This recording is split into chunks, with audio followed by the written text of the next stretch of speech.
Oke, udah. Silahkan yang sharing pertanyaan. Bisa pertanyaan, bisa kesaksian. Sebenarnya paling bagus kesaksian karuniamu apa? Kalau saya ya dulu pernah ada tesnya sebenarnya. Kalau teman-teman mau pakai juga boleh. Ada tes tentang peran dan karunia. Kalau saya dulu ngetes tuh munculnya pengetahuan ya, karunia pengetahuan. Dan ya ada buktinya sih itu. Saya memang gemar sekali dengan itu secara teknis ya, masih saya belajar. Tapi juga ternyata muncul itu beberapa hal yang saya tahu tanpa saya belajar. Dan itu dikonfirmasi dengan belajar, artinya pengetahuan yang saya miliki itu benar dikonfirmasi dengan hasil belajar. Itu dari Tuhan berarti. Kalau dikonfirmasi belajar Alkitab salah ya setan, gitu. Bohong gitu ya. Omdo ngomong tak, ya, omong doang. Tapi ternyata benar ya, kayak tadi. Dari SMP saya tahu itu Tuhan tuh punya sifat itu. Ternyata namanya memang itu gitu. Jadi siapa yang dulu memberi saya pengetahuan itu ya enggak mungkin kalau bukan Tuhan gitu. Karena dari saya bacanya buku biologi, bisa muncul filosofi ketuhanan itu dari mana? Enggak ada. Tidak ada orang lain yang muncul memikirkan itu hanya saya gitu.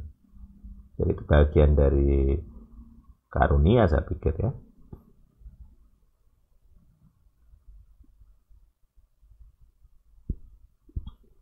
Ayo, Ate, ada komen atau yang lain silakan.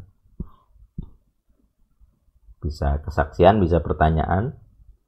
Karena harusnya pengalaman sih, ada pengalaman-pengalaman bisa ditanyakan gitu. Misalnya, oh saya punya pengalaman ini ada tanda-tanda berupa karunia atau tidak gitu.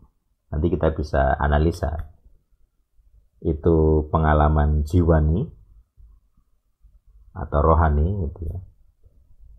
Bagi gereja-gereja yang mempraktekkan menirukan suara bahasa roh itu jelas jiwani, supaya kalian nggak malu dianggap tidak rohani. Ini sudah terlalu jiwani, Kristen jiwani, terlalu rendah kualitasnya.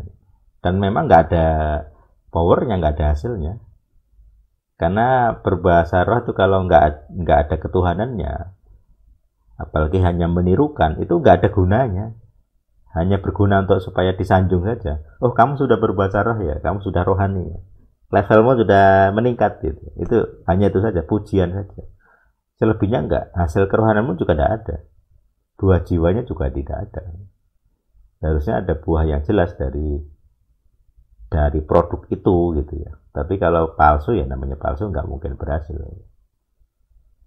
Makanya kita di Al-Sadik ini kita belajar mengenali yang asli bagaimana, seperti nama grup gitu ya. El-Sadik itu Tuhan yang benar, yang maknanya adalah Tuhan yang lurus itu, jalan lurus. Kalau umat sebelah bilang tunjukkanlah kami jalan lurus, lah El-Sadik ini jalan lurus semua. Ya, kalau KTP-mu bukan Kristen tapi kamu ikut El-Sadik ya jalanmu lurus. Nah artinya ya kebetulan kita punya tim yang bukan Kristen gitu ya. Jadi orang ngertinya dia bukan Kristen tapi ikut El-Sadik. Monggo silakan, daripada saya banyak ngoceh terus. Jeffrey, gimana Jeffrey? Ada pengalaman nggak